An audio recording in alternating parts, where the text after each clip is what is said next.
Agora sim, recebi um ok do meu amigo Ian. E gostaria de estar passando a palavra para ele poder fazer a sua contribuição aqui para o nosso evento. Muito obrigada, Ian. Boa noite, gente. Esse é o primeiro a sacanagem, viu? Só quero dizer isso. Como é que vocês estão? Boa noite, eu sou Ian Neves, eu sou historiador de formação e formado nesta universidade, inclusive. Fazia um tempo que eu não voltava aqui e é um prazer voltar numa atividade política, né? Então, eu agradeço a presença de todos. A gente está aqui num dia de semana, depois do expediente, então o pessoal que está aqui realmente está muito aguerrido para somar e trocar ideias sobre o que a gente acabou de viver, né? Só um recado de ordem prática, eu estou sentindo pingos de chuva modestos, então preparem-se para se abrigar, né, caso seja necessário, só para ter esse aviso prévio para todo mundo que está participando do evento agora, né? E o que a gente queria trazer para vocês hoje? Vamos trocar uma ideia sobre as eleições, sobre o que acabou de acontecer, sobre algumas perspectivas, sobre quem perdeu, porque houve perdas, né? E sobre o que nós devemos fazer. Lógico que aqui a intenção não é esgotar o assunto, mas é apontar alguns caminhos para reflexão, né? Então, vamos lá. Como vocês estão se sentindo depois de domingo? Isso é uma coisa que eu tenho perguntado para as pessoas, assim. Vocês estão surpresos? Estão se sentindo desmotivados? Estão achando que o mundo vai acabar? Estão achando que seria melhor se ele acabasse? Esse tipo de coisa tem norteado o debate ultimamente. E, bom, eu queria começar dizendo que, do ponto de vista da esquerda radical, do qual todos nós fazemos parte aqui, né? Todos nós que estamos nessa mesa fazemos parte, a gente pode dizer com convicção de que não houve surpresa alguma. Na verdade, a derrota foi da social-democracia. E para ser preciso aqui com os termos, né? Social-democracia é a esquerda que não visa romper com o capitalismo, mas visa ser gestora dele, né? Então nós podemos incluir aí partidos como o PT, o PSOL e o PCdoB. São partidos que são social-democratas. Acredito que isso seja uma afirmação incontroversa, né? Pois bem, nós vimos uma perda de espaço desses partidos em 4 das 5 regiões brasileiras. Nós vimos um crescimento modesto do PT, que não chega nem perto do que costumava ser por volta de 2010, 2011. Em um país que tem 5 mil municípios, a gente viu um crescimento, sobretudo, do centrão e o avanço da extrema-direita em estados-chave, tá? O que isso quer dizer? Quer dizer que a gente está tendo uma mudança no cenário político brasileiro. Eu vou repetir algumas coisas que eu tenho falado e peço perdão se eu estou sendo repetitivo, mas é importante para que todo mundo compreenda onde nós queremos chegar. O que a gente teve nessas eleições foi uma intervenção do capital que a gente não via há muitos anos, quiçá que a gente nunca viu. Então, eu sempre trago esse exemplo. Nós temos um dos maiores doadores, que é um ruralista, que é da área do processamento de cana e de todos os derivados de cana, né? Que é o maior doador individual de campanha, e individual, leia-se, é a empresa dele que está doando, ele só usa o nome dele para doar. E nas últimas eleições municipais, ele havia doado, no total, 2 milhões de reais, sozinho. Nessas mesmas eleições agora, ele doou 17 milhões. Então foi um salto de 2 milhões para 17 milhões, em eleições municipais, que entre aspas são mais baratas, né? E ele doou 17 milhões para 19 partidos no total. O Brasil tem quase 30 partidos. O cara doou para quase um terço deles. Então, assim, eu pergunto para vocês, se o partido X ou Y ganhar, quem que na verdade ganhou no final das contas? Esse cara. O cara já ganhou. O cara doou ao mesmo tempo pro Novo e pro PSB, pro PP e pro União, ao mesmo tempo. A burguesia controla as eleições. E isso vocês já sabiam. O que eu estou trazendo aqui são dados concretos, né, dessas últimas eleições, para vocês perceberem que o movimento da burguesia em direção às eleições municipais foi atípico. E o que eles estão tentando fazer?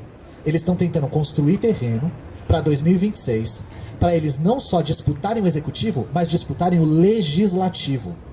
O objetivo, sobretudo da extrema-direita, gente, é construir maioria no Senado para fazer o impeachment de ministros do Supremo Tribunal Federal.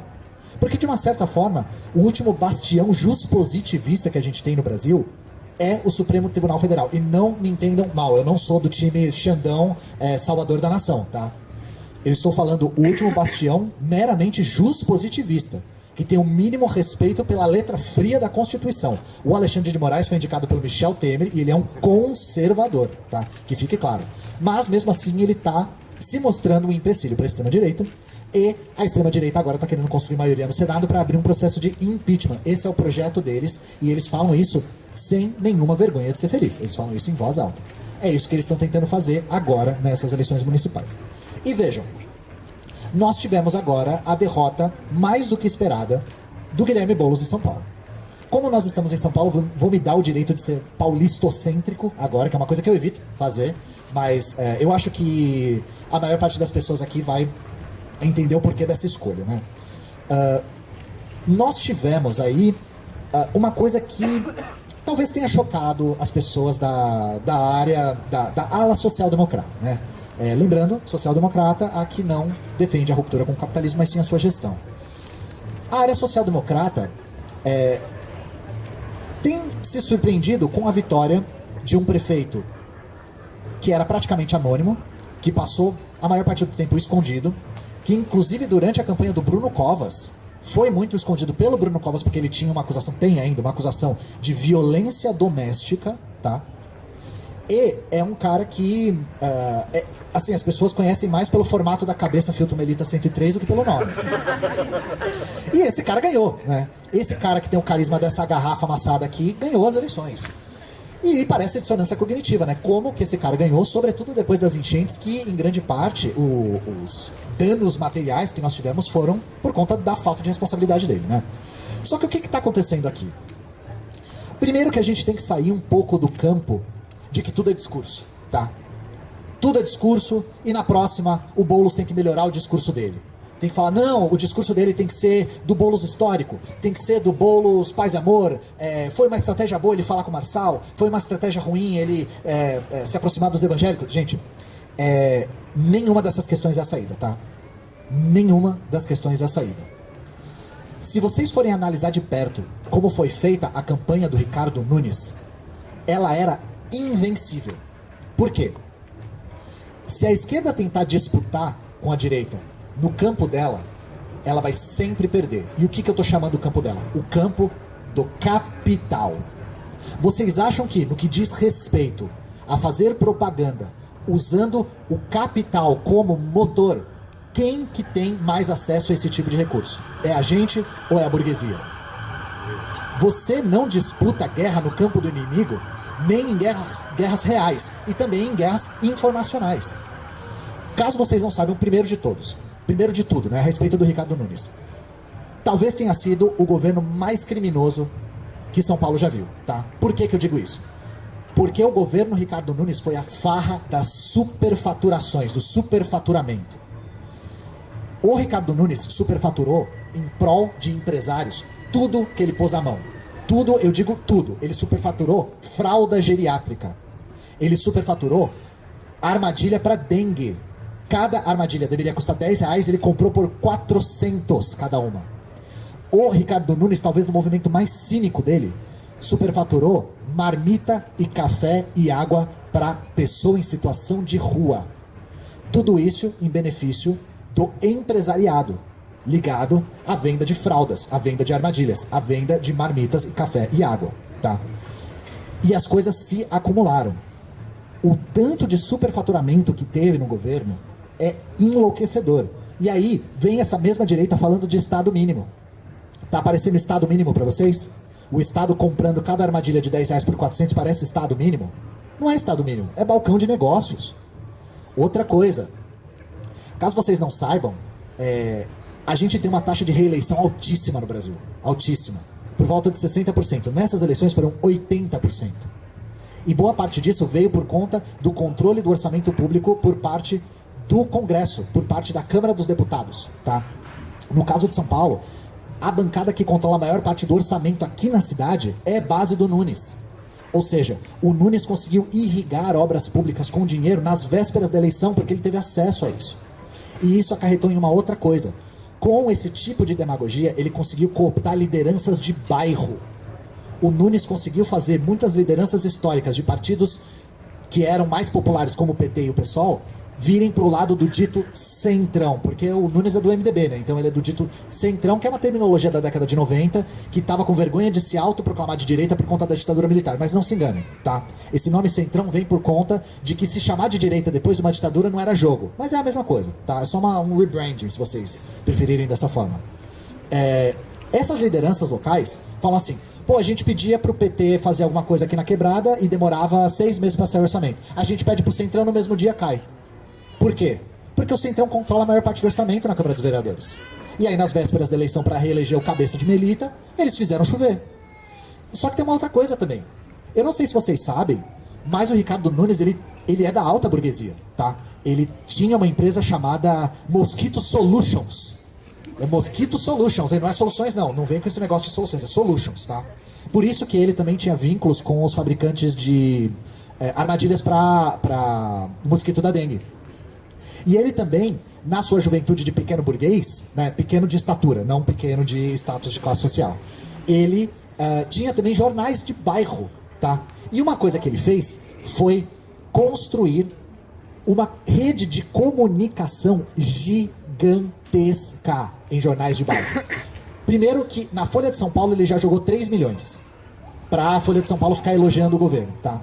Só que nos jornais de bairro foi na casa do... Eu nem lembro a cifra, foi na casa dos 20 milhões, foi um negócio obsceno. Então ele conseguia entrar nos menores rincões de São Paulo e os partidos da base dele estão começando a financiar podcasts na quebrada. Não sei se vocês sabiam disso. Existe um podcast, procurem depois, chamado A Quebrada Tem Voz. É um podcast financiado pela União Brasil, que o dinheiro vem de empresários ligados à União Brasil. O União Brasil paga de 20 a 30 mil por mês para manter esse podcast de pé. Um podcast chamado A Quebrada Tem Voz, que fica em Mboimirim. E aí vocês entendem? Como é que era para esse cara perder? O cara tinha apoio da burguesia, o cara tinha acesso a todas as cotas parlamentares possíveis, o cara ligou essa máquina no 220, nas vésperas das eleições, ele comprou todos os jornais e começou a abrir comunicação popular na internet. Como é que era para perder? Aí a gente vai tentar disputar com esse cara no campo da comunicação e vai dizer que a gente perdeu porque não se comunicou bem o suficiente. Gente, esse campo é invencível. É invencível. Se a gente continuar tentando bater de frente com o capital vai continuar ganhando. E aí que vem a área da crítica, e eu peço muita licença agora. Primeiro de tudo, eu já quero deixar muito claro que eu não tenho absolutamente nada contra a figura do Boulos. Eu não me importo com o Boulos. Eu não estou falando dele como figura. Eu estou falando de tática e estratégia, tá? Vamos inserir o PSOL e o PT dentro do nosso campo por um segundo. E vamos pensar por um segundo que foi o nosso campo que perdeu nessas eleições. Eu quero perguntar uma coisa para vocês. Vocês acham que depois dessa campanha milionária feita, unindo o PT e o PSOL, com todos os recursos que eles tinham, algo a posteriori foi construído? Alguma coisa foi construída para depois das eleições? Alguma forma de movimento, de organização social? Não, né? E aí? Eu fico enlouquecido quando eu vejo gente dizendo: ah lá, o Boulos voltou às bases, ele estava na frente do Teatro Municipal dialogando com o povo. Gente, quem fala isso não entende o que é voltar para as bases. Voltar para as bases não é passar na frente de uma loja Marabras e falar com o vendedor. Isso não é voltar para as bases. Isso é campanha eleitoral. É mais do mesmo. Voltar para as bases é o que essa galera aqui, ó, tá fazendo. É o que a gente também tá fazendo. É organizar a classe trabalhadora por categoria. É organizar a classe trabalhadora para ser não só eleitora, mas militante. É organizar a classe trabalhadora e disputar a ideologia, disputar a consciência das pessoas. E não só a via econômica. 3 meses de campanha contra um aparato da prefeitura que desde o começo disputa os cantinhos dos cantinhos de todas as quebradas, comprando jornal e podcast, rádio, é invencível. Qual é a saída? A única que sempre foi: nós precisamos construir movimentos de massas novamente. Não caiam na armadilha de achar que a derrota do campo social-democrata veio por falta de tática ou de tato no campo do discurso. O campo do discurso é só superfície. E me incomoda muito vendo gente falando assim, o Boulos perdeu porque a esquerda não sabe dialogar com as pessoas, a esquerda não sabe vender sonhos. E as pessoas não mencionam em nenhum momento a reconstrução do movimento de massas, que foi o que deu, o que a social-democracia conseguiu conquistar e o mínimo que ela conseguiu conquistar. Ou vocês acham que todo o espaço que o Partido dos Trabalhadores teve foi por conta de mudança de discurso? Foi o imenso movimento de massas que começou a ser construído no final dos anos 70 e continuou sendo construído na década de 80. Mesmo a social-democracia, que se rebaixou a uma disputa eleitoreira, uma disputa das institucionalidades, conseguiu entrar nesse espaço por conta da inércia do movimento de massas da década de 80. Não existe nenhuma outra saída, inclusive na disputa das eleições. Não existe. Porque eu espero ter conseguido demonstrar para vocês o tamanho da máquina que a gente está enfrentando. E não parece loucura para vocês? Tentar bater de frente com quem tem mais grana? Quem que tem mais grana? A burguesia ou nós?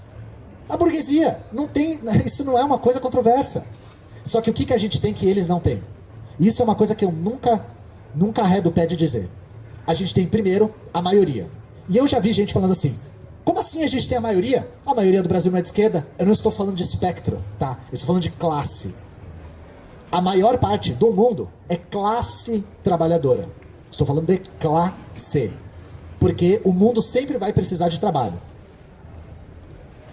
O mundo sempre vai precisar de trabalho.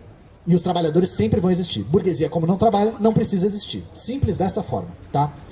E outra coisa que a gente tem que a burguesia não consegue extirpar da gente é a razão. A gente tá certo. Nós estamos do lado da maioria. Do lado de quem sofre. Do lado de quem trabalha. Do lado de quem precisa lutar todos os dias pela sua sobrevivência. Esse é o lado certo.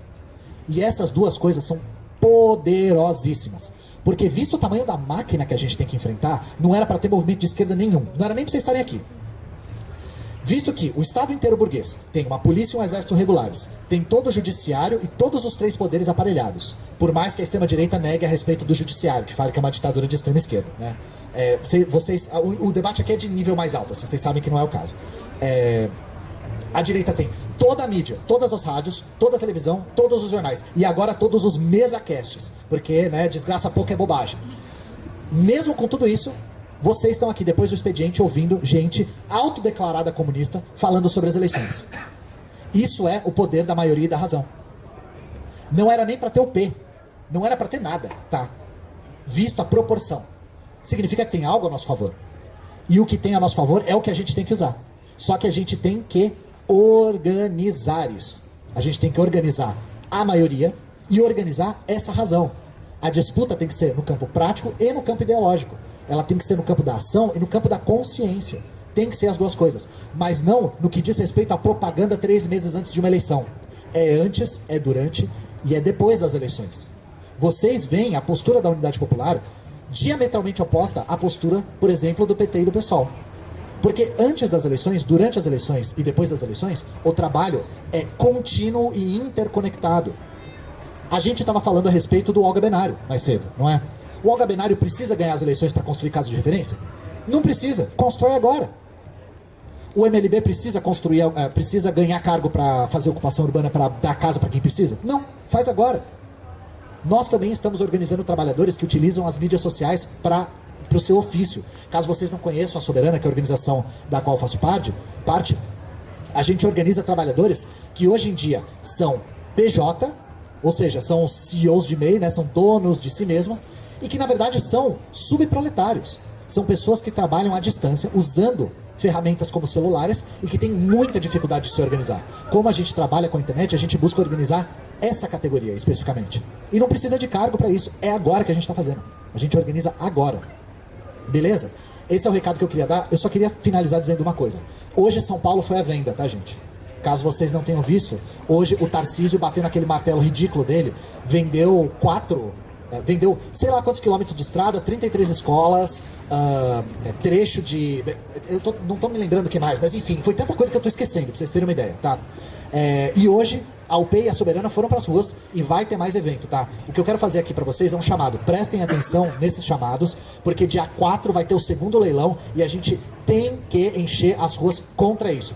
Mesmo que a gente não consiga frear, esse tipo de manifestação é uma verdadeira escola para as próximas. A gente tem que engrossar esses movimentos. Não fiquem achando que se a gente foi para as ruas, gritou contra essas coisas e mesmo assim a coisa avançou, que isso está perdido. Não fiquem achando que as coisas são imediatas. Esse trabalho é contínuo. Tá? É um trabalho contínuo que demora anos, mas que é a única via possível. A via de organizar as massas, de reestabelecer a disputa sindical, estudantil, como a gente está aqui, tanto na universidade quanto secundarista, tá? E também disputar as massas subproletárias do Brasil, que são gigantescas. E o que eu estou chamando de subproletário? É aquela pessoa que tem o trabalho intermitente, que hoje em dia é muito bem representada por entregadores de aplicativo, que são pessoas que são dificílimas de organizar e que nem historicamente as esquerdas conseguiram organizar. A gente tem que encontrar métodos para disputar essas pessoas, para organizar, para disputar a consciência dessas pessoas, porque essa massa só cresce. Cada vez mais o trabalho com vínculo é coisa do passado. Então esse é o meu recado para hoje. Acho que agora eu passo a palavra para o Léo e muito obrigado pela paciência de vocês.